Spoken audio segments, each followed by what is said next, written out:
Ah, Assalamualaikum warahmatullahi wabarakatuh. Jadi kali ini penulis ingin membahas soal crankshaftnya motor Honda. Nggak cuma yang 160 saja, tapi yang lain-lain juga.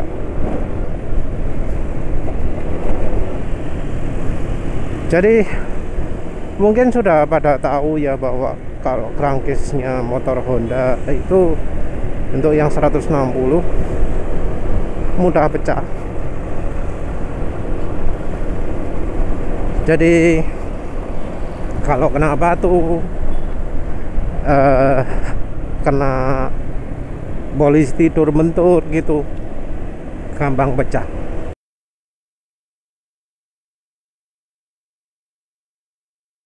Yang dikeluhkan itu ya kenapa kok bisa pecah.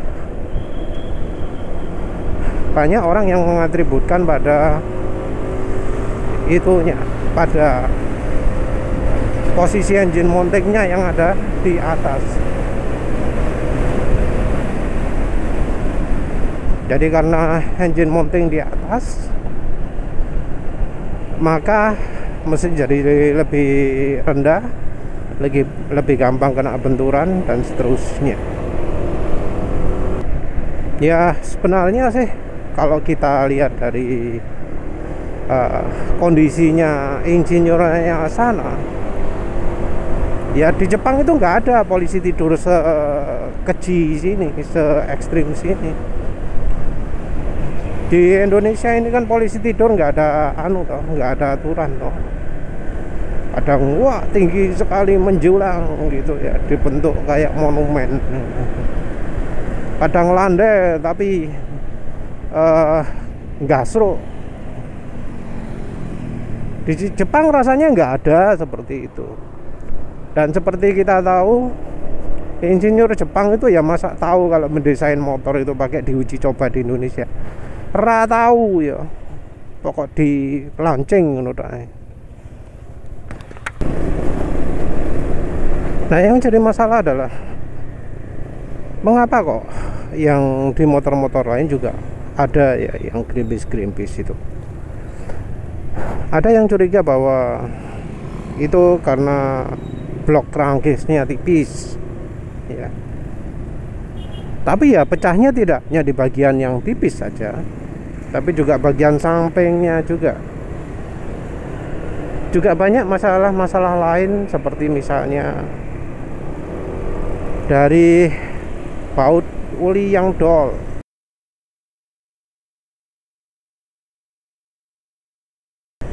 Baut oli dol maupun yang baik yang samping maupun yang bawah ya.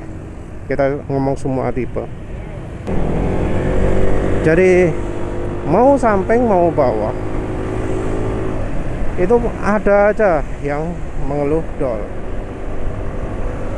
Dan crankcase itu kan dari depan sampai ke belakang ya. Itu yang dol itu ya nggak cuma yang di bagian baut depan saja. Baut belakang pun iya, ada yang kasus dol. Maaf kalau penulis nggak nemu contoh, soalnya kadang lihat tapi nggak ada save. Nggak cuma itu saja, nggak cuma baut tutup oli saja yang dol ya. Kita ngomong semua merek ya, semua tipe ya, nggak cuma yang kelas Vario 160, PCX 160, tapi juga Scoopy, Genio, Pidelux, Vario 125 juga ya. Jadi dikomplitkan. Nah ini ada yang baut knalpotnya,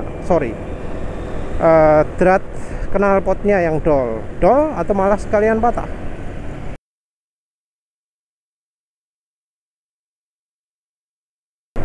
Jadi ada yang dol, ada yang patah. Nggak cuma itu saja, yang dari mesin pun ada ya. Yang apa jenenge, engselnya mesin, yang dudukan mesinnya, swing armnya itu antingnya bukan anting ya,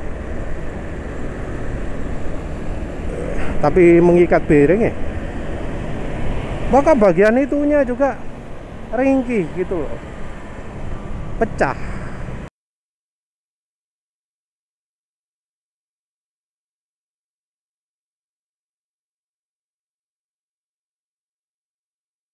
Dan ini banyak kejadiannya.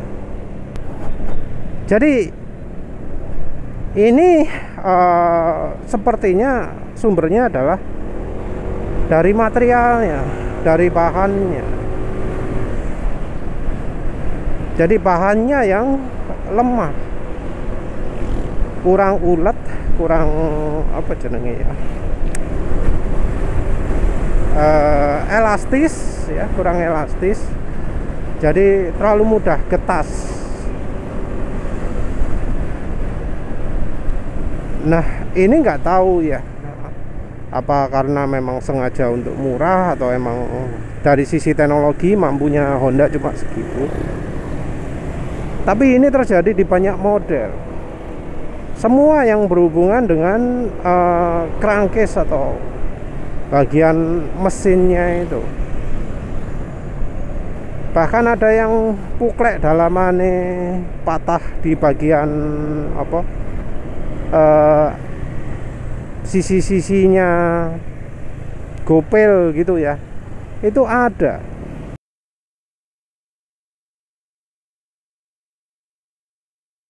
Jadi sepertinya ini menyeluruh ya, sama seperti tangki lah. Tangki karatan itu kan semua ya, mau yang model Vario 160, Vario 125, Beat, Genio, semua merata. Scoopy juga merata. Jadi ya sepertinya sekarang ini untuk pemilik motor Honda harus benar-benar hati-hati. Nggak bisa disamakan kayak motor Suzuki. Nggak bisa disamakan dengan motor Yamaha yang pakai geradakan. Walau mungkin ya ono sing model adventure, wah itu benar-benar tidak rekomendasi ya, dipakai sebagai adventure beneran. Adventure itu cuma model itu, tapi betul-betul tidak cocok kalau dibuat adventure. Terutama dari ya crankcase-nya ini yang lemah ya.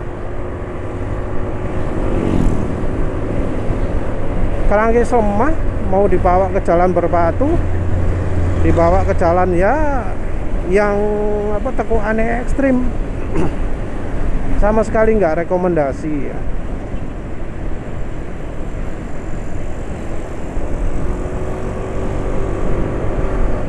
Kalau untuk mereka yang butuh mesin lebih tangguh ya jangan Honda. Honda sekarang ringkih, lemah. Kasus ini nggak viral ya bisa aja karena karena emang nggak dianggap berbahaya ya. Beda dengan patah rangka depan.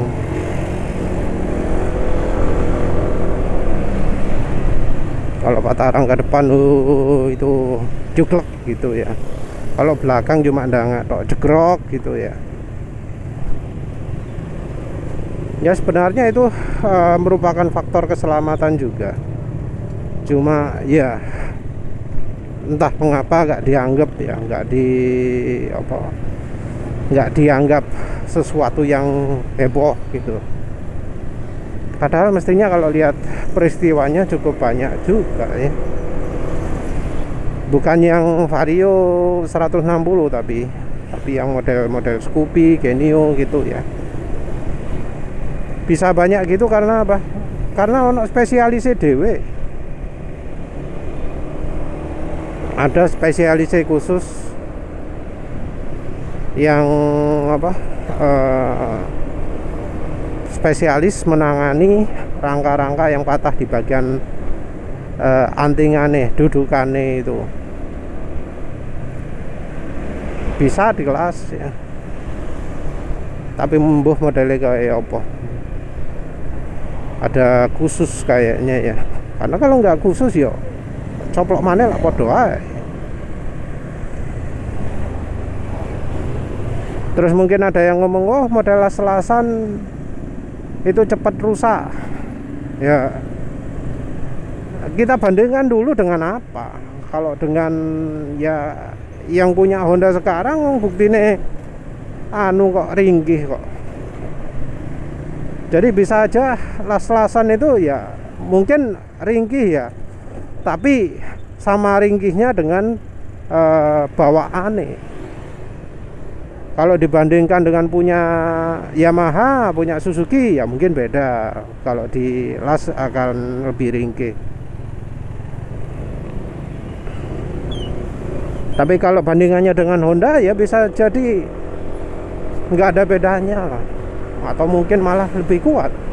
Bisa aja kan. Karena memang dari entah materialnya, entah cara produksinya, yang punya Honda itu lemah. Ya wes lah, itu saja. Tapi ya lagi-lagi lah mengecewakan itu Honda itu.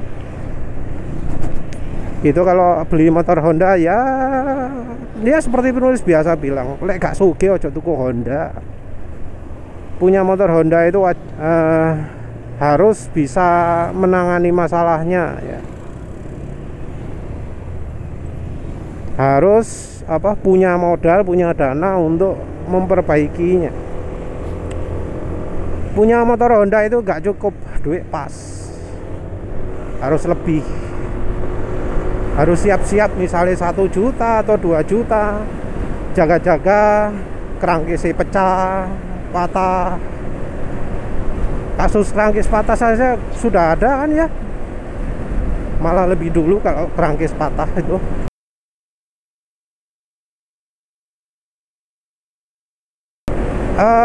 Ya wes lah, itu saja. Terima kasih sudah menonton. Assalamualaikum warahmatullahi wabarakatuh.